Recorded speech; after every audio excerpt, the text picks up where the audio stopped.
Welcome to the Best 5-Minute Wine Podcast. I'm your host, Forrest Kelly.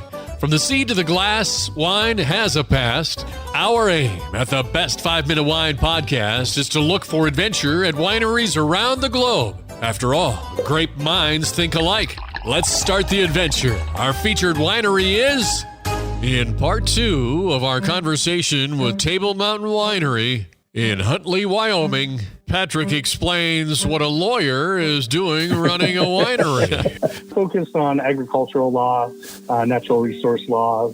In Wyoming, we're pretty arid, so water law is a very important aspect to anybody in agriculture. In Wyoming, just much like the entire West, just water rights, protecting what we have. And I mean, that's the basic one. We have a lot of endangered species in Wyoming that producers have to work around, and the ins and outs of trying to keep agriculture going and the regulations that come out of the industry that producers have to face and how to deal with those.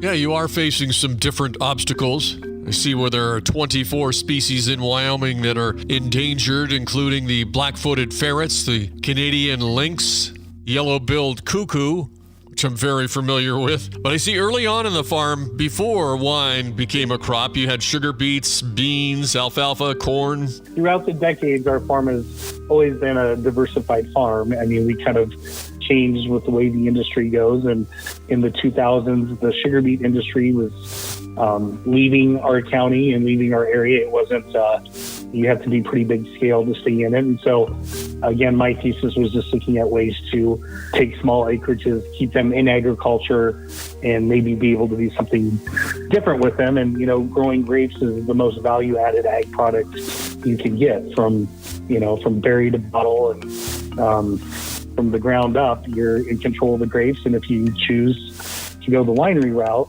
it truly is a 100% value-added ag product, which was something that our state was a little behind on. And we had some microbreweries, but we just didn't have an industry that had really focused on that at the time. So you've got this plan put together, and then what happened in 2004 kind of threw you a curve? All these grapes in the ground. I think by 2004, we had 5 or 6 acres producing. We had found a winery in a nearby town, Cheyenne, Wyoming, and they were producing wines with grapes from Colorado. And they said, we'll buy anything you grow. So we weren't too worried about the winery part because we had a market. And that spring, when we were going to set to kind of have our first harvest, we called them and checked in on them. And they said, oh, we're closing. We're disbanding as a company and we're no longer going to be a winery. So our kickstart with our business plan that we had created really went into play immediately. And the $10,000 that we won disappeared very quickly by the time we had a old farmhouse that we converted quickly and changed a few things around, and were able to have a makeshift winery. Probably home brewers had a better setup than we did when we first became a winery, but we were able to get it done, and we had no idea of what would happen with harvest. We started kind of home winemaking on the side, but we sure learned a lot just by the grapes coming in and having to figure out how to go from there.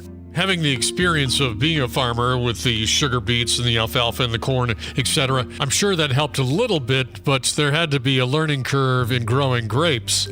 Grapes are very drought tolerant, if you will. I mean, we planted our grapes in the midst of one of the worst droughts that we ever had. So we kind of joked for about 3 or 4 years, our grapes hadn't seen much water at all. We went to a few workshops and they said you have to make the vines struggle. You can't overwater them, hibernate in the winter. And this was all based on Eastern Nebraska and the University of Nebraska. And we went to a few workshops in the summer, and we were at one place and there was a huge lake there. And they said, oh, we got 6 inches of rain last night. That's just not a lake. It's just a little pond. And we started laughing and we went home immediately and turned on the drip lines to the grapes, because we took the whole don't give them water and don't baby them to heart. And our grapes hadn't seen 6 inches of rain in the 7 years that they were developing. And so we took a little different mindset about midstream when the vines were 6 to 7 to make sure we were giving them adequate water. I do think the first years we were tougher than we should have been. That's what makes our climate so rough. We will be in the negative 20 below in December, and then we'll be 100 in July. So our grapes see the spectrum of ranging temperatures. Thank you for listening. I'm Forrest Kelly. This episode of the Best 5 Minute Wine Podcast was produced by IHYSM.